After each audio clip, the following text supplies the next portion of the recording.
Hello mga ka-survey! Ngayon, susubukan naman natin mag-input ng adjoining lots. So sa projects, magbukas lang ng existing project. Punta ako sa mother lots.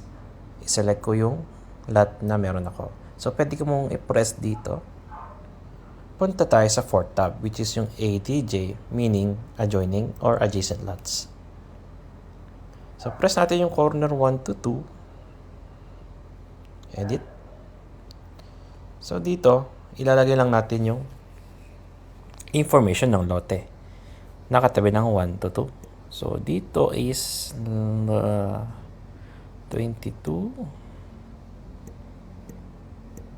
Dahil ito ay road lot.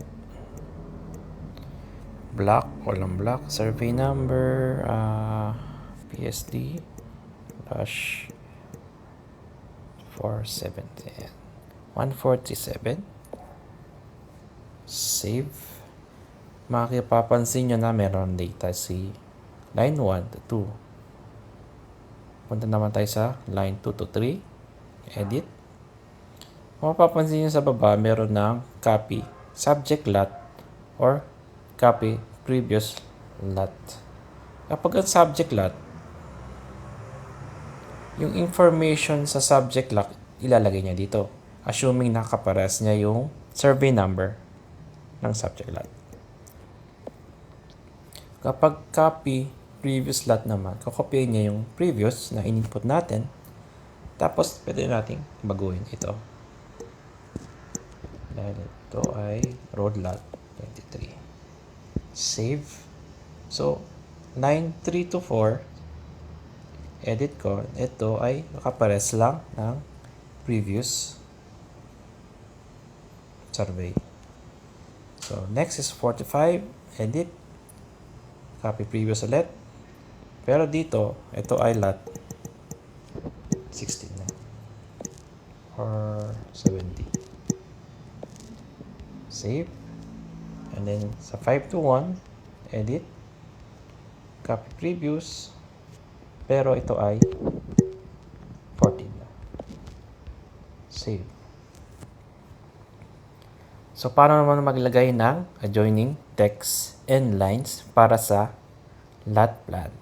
So, punta tayo dito sa settings na button sa tabi ng or nasa top left.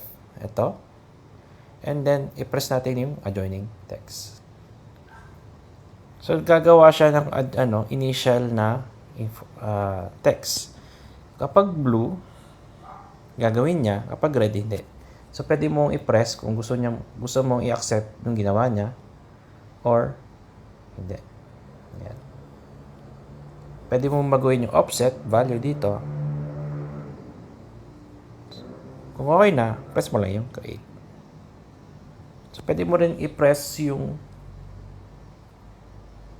existing. Halimbawa ito. Kapag nakapress na yan, pwede mo na siyang galawin. Yan. Pwede mo siyang i-delete or i-save.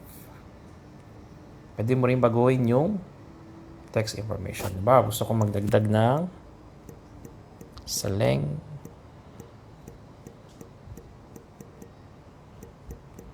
Street.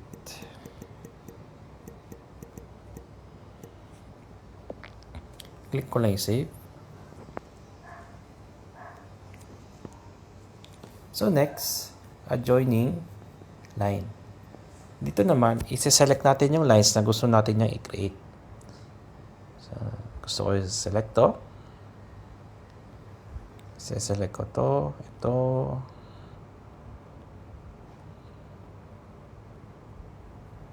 And then, create.